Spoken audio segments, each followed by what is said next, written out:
Generally, the head office sends the goods to their branches at cost price or invoice price. Here we discuss when the head office sends the goods to their branches at invoice price.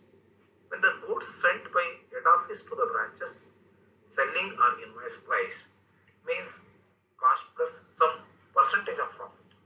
Branch manager has to sell the goods to the invoice price. The main objective of this is to keep the secret from the branch manager the cost price of the goods to the profit. In case if the branch manager knows these, they themselves establish their own business, and at the same time to have control over the stock, which stock has to be maintained at the branches.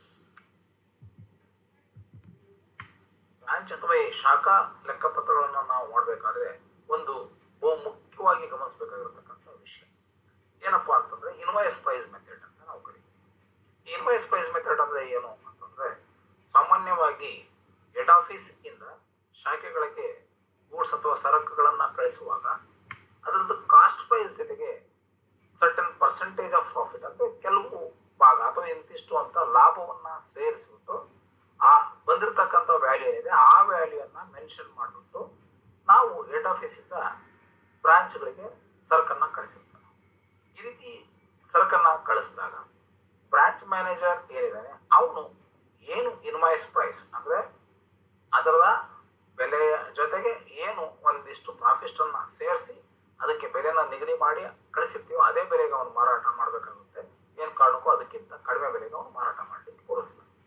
ಇದ್ರ ಹಿಂದಿರ್ತಕ್ಕಂಥ ಉದ್ದೇಶ ಏನು ಅಂತಂದ್ರೆ branch ಮ್ಯಾನೇಜರ್ಗೆ ಎಷ್ಟು ನಾವು ಲಾಭವನ್ನ ಗಳಿಸ್ತಾ ಇದ್ದೀವಿ ಅಥವಾ ಎಷ್ಟು ಆ ಗೂಡ್ಸಿನ ಕಾಸ್ಟು ಅಂತ ಗೊತ್ತಾಗಬಾರ್ದು ಅಂತ, ಅದರ ಜೊತೆಗೆ ಎಷ್ಟು ಲಾಭವನ್ನು ಗಳಿಸ್ತಾ ಇದೀವಿ ಅಂತ ಗೊತ್ತಾಗ್ತದೆ. ಒಂದು ವೇಳೆ ಬ್ರಾಂಚ್ ಮ್ಯಾನೇಜರ್ಗೆ ಇದರ ಬಗ್ಗೆ ಏನಾದರೂ ಗೊತ್ತಾಯಿತು ಅಂದ್ರೆ ಅಂತ ಸಂದರ್ಭದಲ್ಲಿ ಅವನು ಸ್ವಂತವಾಗಿ ವ್ಯಾಪಾರವನ್ನ ಅಥವಾ ಹೊಸದಾಗಿ ಉದ್ದಿಮೆಯನ್ನ ಸ್ಥಾಪನೆ ಮಾಡ್ತಕ್ಕಂಥ ಚಾನ್ಸಸ್ ಇರುತ್ತೆ ಅಂತಕ್ಕಂಥದ್ದು ಒಂದು. ಅದೇ ರೀತಿ to have control on stock ಅಂತ ಅಂದ್ರೆ ಎಷ್ಟು ಸ್ಟಾಕ್ ಅನ್ನ ನಾವು ಮೇಂಟೈನ್ ಮಾಡಬೇಕಾಗುತ್ತೆ ಬ್ರಾಂಚ್ ಅಲ್ಲಿ ಏನು, ಇದನ್ನ ನಾವು ಸರಿಯಾದ ರೀತಿ ಅರ್ಥ ಮಾಡ್ಕೊಳ್ಳೋ ಕಾರಣಕ್ಕೋಸ್ಕರ ಈ ರೀತಿ ಇರ್ತಕ್ಕಂಥ ಒಂದು ಸಿಸ್ಟಮ್ ಅನ್ನ ನಾವು ಫಾಲೋ ಮಾಡ್ತೀವಿ. In case if the head office sends their goods to their branches at invoice price, it is necessary to calculate how much profit they have included on cost or with the cost. So we have to calculate what percentage of a profit and what is the actual amount which involved as a profit in the goods sent to the branches. For this we have to observe this. Generally the profit which included in the goods sent are given in two types. One is the profit margin is on cost. We discussed here the profit percentage on cost. The profit is 25% on cost. The adjustment is made as follows. The cost plus profit is equal to sales. So the 100% is the cost plus profit is 25. The total sales value is 120. Here the profit is 25%. Out of this 100 is the cost. Therefore the selling price is totally 120. The ratio of the profit to selling price is 25 is to 120. ಇಲ್ಲಿ ನಾವು ಏನು invoice ಪ್ರೈಸ್ಗೆ goods ಅನ್ನ ಕಳಿಸ್ತೀವಿ ಅಂದ್ರೆ ಅಲ್ಲಿ cost price ಜೊತೆಗೆ profit ಅನ್ನ ಸೇರಿಸುತ್ತೀವಿ. ಆ ಎಕ್ಸಸ್ ಪ್ರೈಸ್ ಏನಿದೆ ಅದನ್ನ ನಾವು ಯಾವ ರೀತಿ ಕ್ಯಾಲ್ಕುಲೇಟ್ ಮಾಡಬೇಕು ಅಂತ ಬಹಳ ಪ್ರಮುಖ. ಇಲ್ಲಿ ಲೆಕ್ಕವನ್ನು ಮಾಡಬೇಕಾದ್ರೆ ನಿರ್ದಿಷ್ಟವಾದ ಅಥವಾ ಸರಿಯಾದ ರೀತಿಯಲ್ಲಿ ಲಾಭ ನಷ್ಟ ನಮಗೆ ಗೊತ್ತಾಗಬೇಕು ಅಂತಂದ್ರೆ ನಾವು ಎಷ್ಟು ಲಾಭವನ್ನ ಸೇರಿಸಿ ನಾವು ಗೂಡ್ಸ್ ಅನ್ನ ಕಳಿಸಿವಿ ಅನ್ನೋದು ನಮಗೆ ಗೊತ್ತಾಗಬೇಕಾಗುತ್ತೆ. ಇದಕ್ಕೆ ಸಂಬಂಧಪಟ್ಟ ಹಾಗೆ ಸಾಮಾನ್ಯವಾಗಿ ಎರಡು ರೀತಿ ನಾವು ಲಾಭವನ್ನ ಸೇರಿಸ್ತೇವೆ. ಒಂದು ನಾವು ಪ್ರಾಫಿಟ್ ಅನ್ನ ಕಾಸ್ಟ್ ಮೇಲೆ ಕ್ಯಾಲ್ಕುಲೇಟ್ ಮಾಡ್ತಾ ಇದ್ವಿ ಅಥವಾ ಕಾಸ್ಟ್ ಮೇಲೆ ಸೇರಿಸ್ತೀವಿ ಅಥವಾ ಸೇಲ್ಸ್ ಮೇಲೆ ಇಂತಿಷ್ಟು ಅಂತ ಕಾಣಿಸ್ತೀವಿ. ಇಲ್ಲಿ ನಾವು ಮೊದಲನೇದಾಗಿ ಈಗ ಪ್ರಾಫಿಟ್ ಪರ್ಸೆಂಟೇಜ್ ಅನ್ನ ಕಾಸ್ಟ್ ಮೇಲೆ ಇದ್ರೆ ಯಾವ ರೀತಿ ಕಂಡುಹಿಡಿಬೇಕು ಅಂತ ನೋಡ್ಕೋಬೇಕಾಗುತ್ತೆ. ಇಲ್ಲಿ ಕಾಸ್ಟ್ ಮೇಲೆ ಈಗ 25% ಇದೆ ಅಂತ ಅನ್ಕೊಳ್ಳೋಣ, ಯಾವ ರೀತಿ ನೀವು ಅಡ್ಜಸ್ಟ್ಮೆಂಟ್ ಮಾಡ್ಕೋಬೇಕು.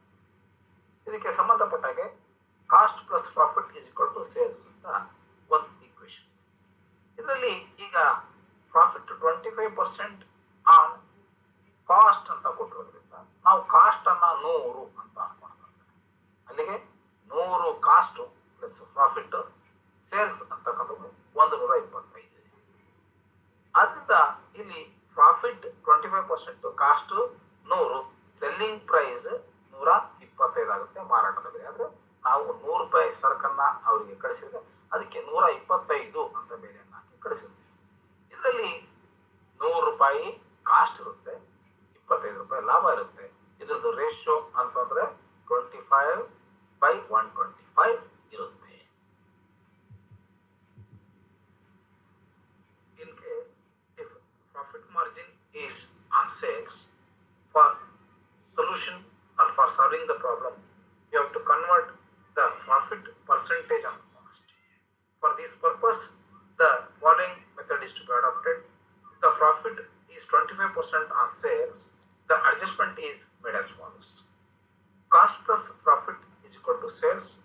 Here, 25% profit is on sales. So here, sales is 100 and profit is 25%. So automatically the cost is 75.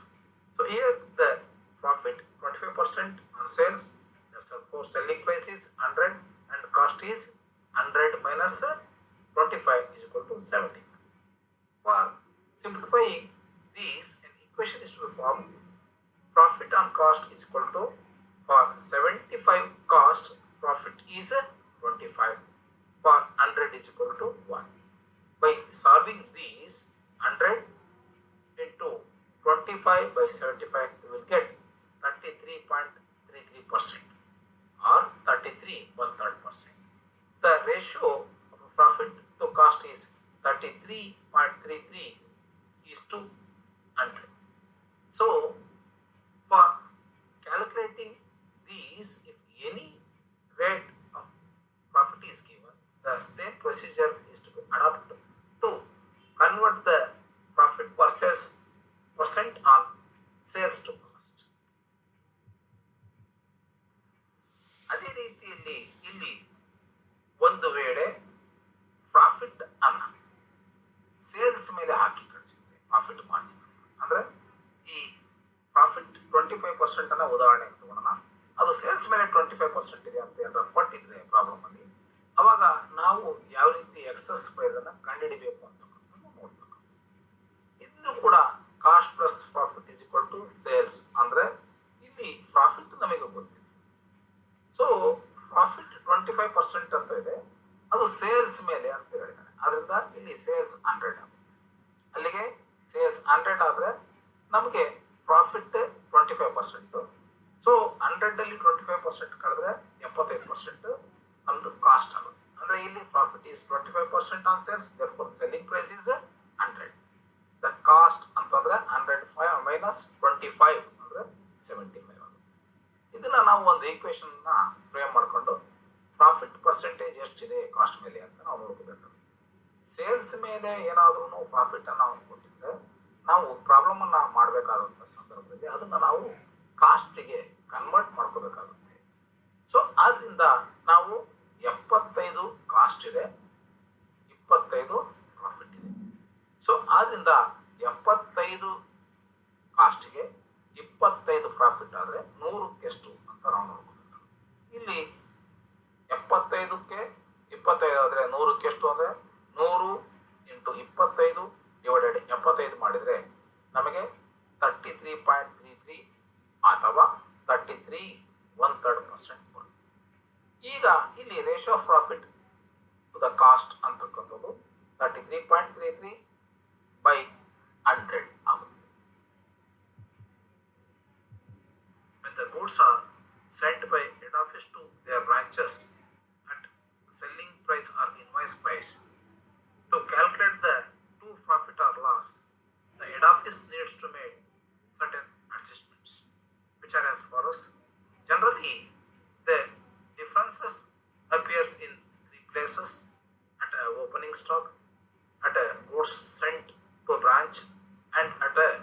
closing stock.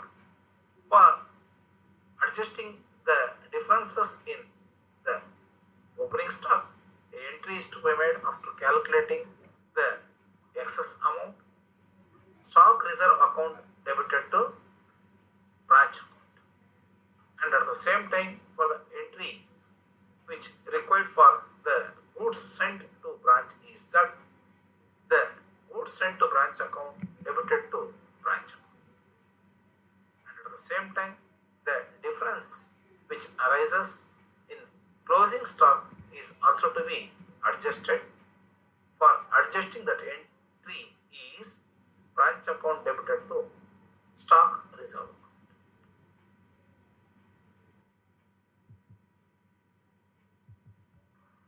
ಇಲ್ಲಿ ನಾವು ಕೇಂದ್ರ ಸ್ಥಾನಗಳು ನಮ್ಮ ಶಾಖೆಗಳಿಗೆ ಇನ್ವಾಯ್ಸ್ ಬಗೆಹರಿಸಿಗೆ ಸರಕನ್ನ ಕಳಿಸಿದಾಗ ನಾವು ಸರಿಯಾದ ಲಾಭ ಅಥವಾ ನಷ್ಟವನ್ನು ಕಂಡುಹಿಡಿಯಬೇಕು ಅನ್ನೋ ದೃಷ್ಟಿಯಿಂದ ಕೆಲವು ಅಡ್ಜಸ್ಟ್ಮೆಂಟ್ ಅನ್ನ ಮಾಡಬೇಕು.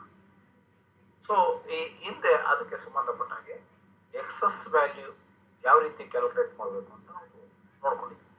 ಅದಕ್ಕೆ ಸಂಬಂಧಪಟ್ಟ ಹಾಗೆ ಎಕ್ಸಸ್ ಬೆಲೆ ಏನಿದೆ ಅಂದ್ರೆ ಏನು ಲಾಭವನ್ನ ನಾವು ಸೇರಿಸಿದೀವಿ ಕಾಸ್ಟ್ಗೆ, ಅದನ್ನ ನಾವು ಬ್ರಾಂಚ್ ಅಕೌಂಟ್ ಅನ್ನ ಮಾಡ್ಬೇಕಂದ್ರೆ ತೆಗೆದಾಕ್ಬೇಕಾಗುತ್ತೆ. ಸೊ ಈ ನಿಟ್ಟಲ್ಲಿ ಇದಕ್ಕೆ ಸಂಬಂಧಪಟ್ಟ ಹಾಗೆ ನಾವು 3 ಅಡ್ಜಸ್ಟ್ಮೆಂಟ್ ಅನ್ನ ಮಾಡಬೇಕಾಗುತ್ತೆ ಟ್ರೂ ಪ್ರಾಫಿಟ್ ಅನ್ನ ಕಂಡುಹಿಡಿಯಬೇಕು. ಸಾಮಾನ್ಯವಾಗಿ ನಾವು ಏನು ಹೆಚ್ಚಿನ ಬೆಲೆಗೆ ಸರಕನ್ನ ಕಳಿಸಿರ್ತೀವಿ ಅಥವಾ ಲಾಭವನ್ನ ಸೇರಿಸಿ ಸರಕನ್ನ ಕಳಿಸಿರ್ತೀವಿ, ಅದು ಬ್ರಾಂಚಸ್ ಅಲ್ಲಿ ಓಪನಿಂಗ್ ಸ್ಟಾಕ್ ಅಲ್ಲಿ ಇರುತ್ತೆ. ಅದೇ ರೀತಿಯಲ್ಲಿ ಗೂಡ್ಸ್ ಅನ್ನ ಕಳಿಸಿರೋದ್ರಲ್ಲಿ ಇರುತ್ತೆ.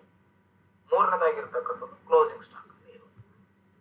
ಮೇಲೆ ನಾವು ತಿಳ್ಕೊಂಡ್ವಿ ಹಿಂದಿನ ವಿಡಿಯೋದಲ್ಲಿ, ಅದ್ರ ಮುಖಾಂತರ ನಾವು ಕಂಡುಹಿಡಿದಿರ್ತಕ್ಕಂಥ ವ್ಯಾಲ್ಯೂನ ನಾವು ಮೊದಲನೇದಾಗಿ ಓಪನಿಂಗ್ ಸ್ಟಾಕ್ ಅಲ್ಲಿ ಅಡ್ಜಸ್ಟ್ ಮಾಡಬೇಕು. ಅದಕ್ಕೆ ನಾವು ಎಂಟ್ರಿಯನ್ನ stock reserve account branch account. ಎರಡನೇದಾಗಿರ್ತಕ್ಕಂಥದ್ದು ನಾವು ಗೂಡ್ಸ್ ಅನ್ನ ಕಳಿಸಿರೋದ್ರಲ್ಲಿ ಹೆಚ್ಚಿನ ಬೆಲೆಗೆ ಕಳಿಸಿರ್ತಕ್ಕಂಥ ಇರುತ್ತೆ ಗೂಡ್ಸ್, ಅದನ್ನ ನಾವು ಅಡ್ಜಸ್ಟ್ ಮಾಡ್ಕೋಬೇಕು ಅಂತಂದ್ರೆ goods sent to branch account debited to branch account ಅಂತ ನಾವು. ಮೂರನೇ ಸ್ಥಳದಲ್ಲಿ ಅಂತಂದ್ರೆ ಕ್ಲೋಸಿಂಗ್ ಸ್ಟಾಕ್ ಅಲ್ಲಿ ಈ ಸರಕು ಇರುತ್ತೆ. ಸೊ ಅಲ್ಲಿ ನಾವು ಅಡ್ಜಸ್ಟ್ ಮಾಡ್ಲಿಕ್ಕೆ ಮಾಡ್ತಕ್ಕಂಥ entry branch account debited to stock reserve account. ಅಂದ್ರೆ ಮೊದಲನೇದಾಗಿ ಸ್ಟಾಕ್ ಅಲ್ಲಿ ಇರ್ತಕ್ಕಂಥದ್ದು ಏನಿದೆ ಓಪನಿಂಗ್ ಸ್ಟಾಕ್, ಅದಕ್ಕೆ ಸಂಬಂಧಪಟ್ಟಂತ branch account credit side entry ಮಾಡ್ಕೊಳ್ತೀವಿ. ಅದೇ ರೀತಿ ಗೂಡ್ಸ್ ಕಳಿಸಿರ್ತಕ್ಕಂಥದ್ದು ಏನಿದೆ ಅದಕ್ಕೂ ಕೂಡ branch account credit side entry ಮಾಡ್ತೀವಿ. ಮೂರನೇದಾಗಿ ಅಂದ್ರೆ ಕ್ಲೋಸಿಂಗ್ ಸ್ಟಾಕ್ ಅಲ್ಲಿ ಇರ್ತಕ್ಕಂಥದ್ದನ್ನ ನಾವು ಡೆಬಿಟ್ ಸೈಡ್ ಅಲ್ಲಿ ಎಂಟ್ರಿ ಮಾಡ್ತೀವಿ. ಈ ಮುಖಾಂತರ ನಾವು ಸರಿಯಾದ ಅಥವಾ ನಿಖರವಾದ ಲಾಭವನ್ನ ಅಥವಾ ನಷ್ಟವನ್ನ